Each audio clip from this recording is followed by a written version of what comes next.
आजच डाउनलोड करा आणि तुमच्या आवडत्या मालिकांचा आनंद लुटा।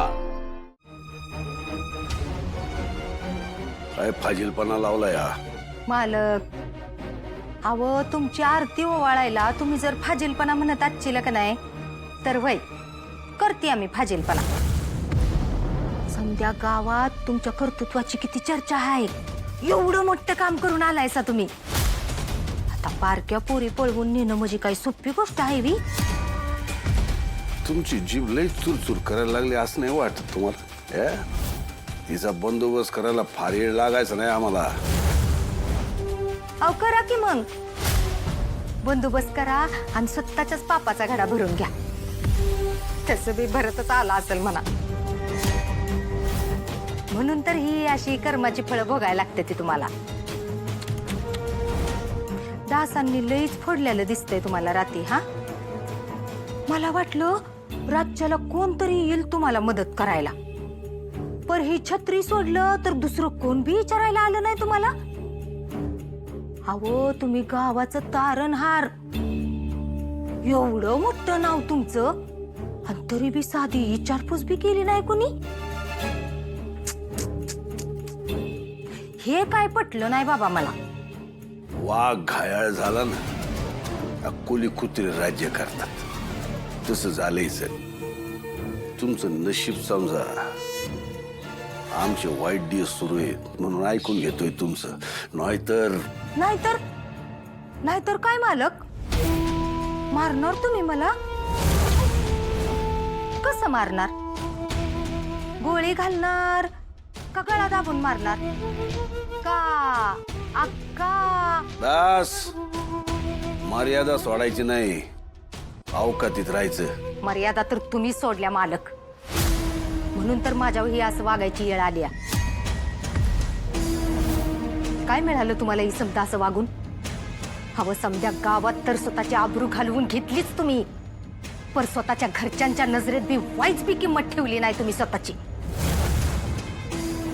अहो त्या सूर्याने एवढी अद्दल घडवली तुम्हाला, पण तरी बी तुम्हाला तुम्ही केलेल्या कुठल्याच गोष्टीचं वाईच बी काय वाटत नाही, वाईच बी पश्चाताप होत नाही।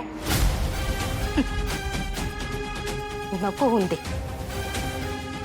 तुम्ही नाही मान्य केलं का नाही तरी बी तुमची पाप लपणार नाही ती, तो वरचा समजा बघतोय।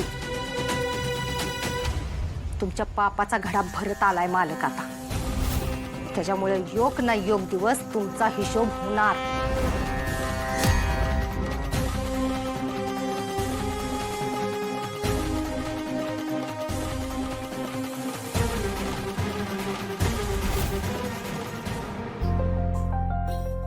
मामा, तुझा इकडं? अहो तुम्ही घरी यायला नाही म्हटलात ना, मग सूर्याने हट्टच धरला की आत्ताच्या आत्ता जातो आणि मामाला खोबऱ्याच्या वड्या देऊन येतो। म्हणलं तू राहू दे, मीच जाऊन देऊन येते। अगं मला आवडलं असतं घरी यायला, पण तालुक्याला जरा महत्वाचं काम आहे ना। आणि हो, मी सूर्याला भेटायला येणार आहे बरं का, आणि त्या नात्यात का नाही दोन, त्यांना खेळवायला पण येणार आहे। नक्की या मामा। ठीक आहे। अरे पण आपली तेजू तब्येत आहे ना बरी तिची? तिची तब्येत अगदी छान आहे आणि लवकर रिकव्हरी सुद्धा होती, आणि आम्ही सगळे आहोत ना, बाळांबरोबर तिची सुद्धा व्यवस्थित काळजी घेतो। बरं मामा, घरी राखीचा कार्यक्रम आहे, मला तर निघायला हवं, उगाच उशीर नको ना व्हायला। बस चालेल। हा, सूर्याला सांगा लवकर येते मी। हो येते।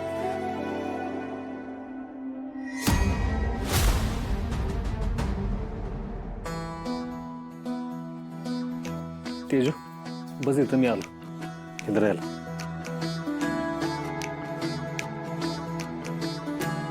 आलो मी। हा,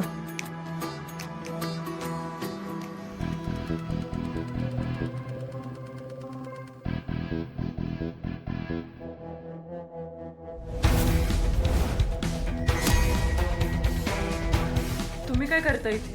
तुझ्या दादानी डॅडींसोबत जे काही केलं ना ते चांगलं नाही केलं। वेळ आली ना की याचे सगळे भोग तुला भोगावे लागतील, तुला, तुझ्या पुरींना आणि तुझ्या दादाला।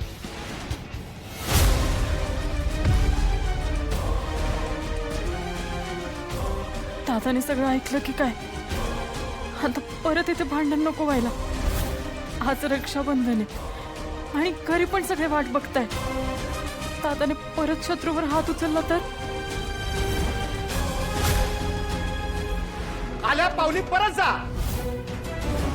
मला सनबीन काय करायचं नाहीये. बघ, तू माझी बहीण नाही, मी तुझा भाऊ नाही असं समज, पण जाईत ना. मामा आजच्या दिवशी तरी असं बोलू नका. अगं तुझा ह्यो एका दिवसाचा प्रश्न नाहीये. एखाद्या माणसाला दारात उभं करायचं म्हटलं ना तर त्याच्याबद्दल मनात काय ते वाटलं पाहिजे.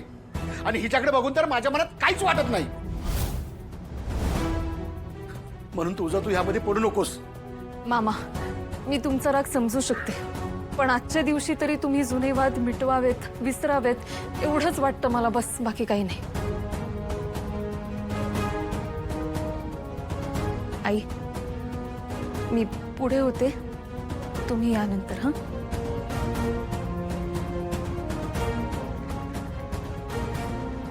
सखा, मला तुझा राग कळतोय,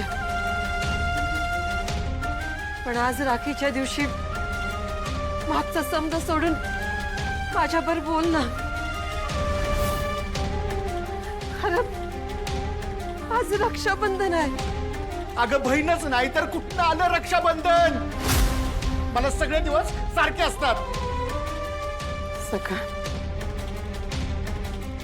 रक्ताची नाती अशी तुटतात का असं तोडून वागतोय?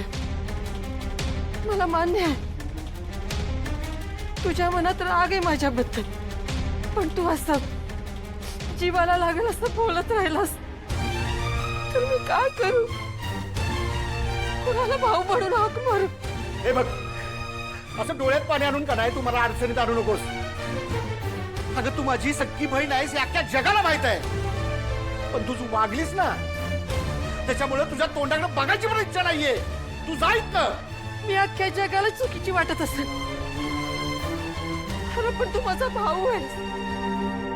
तू तरी भाऊ म्हणून माझ्यावर विश्वास ठेव. अगं यानं काय फरक पडणार आहे? जन्म दिल्या पोरांची वाताहत केलीस. त्यांना जर तुझ्याबद्दल काय वाटले ना, त्यांना तुझ्याबद्दल दया आली ना, माझ्या सूर्यानं तुला माफ केलं ना, तर मी पण मोठ्या मनानं माफ करीन तुला. आणि देवाकडे प्रार्थना कर की हा दिवस लवकर येईल म्हणून, आणि त्या दिवसासाठी ही राखी सांभाळून ठेव.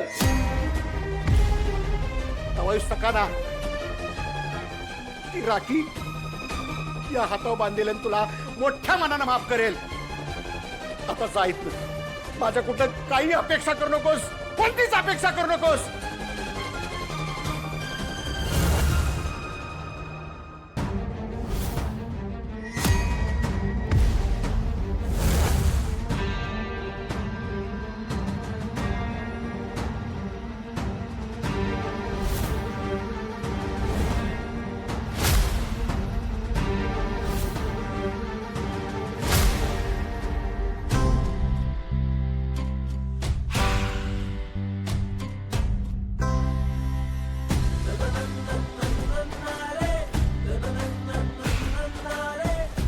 तर का बाजूला माणसानं जायला जागा दे.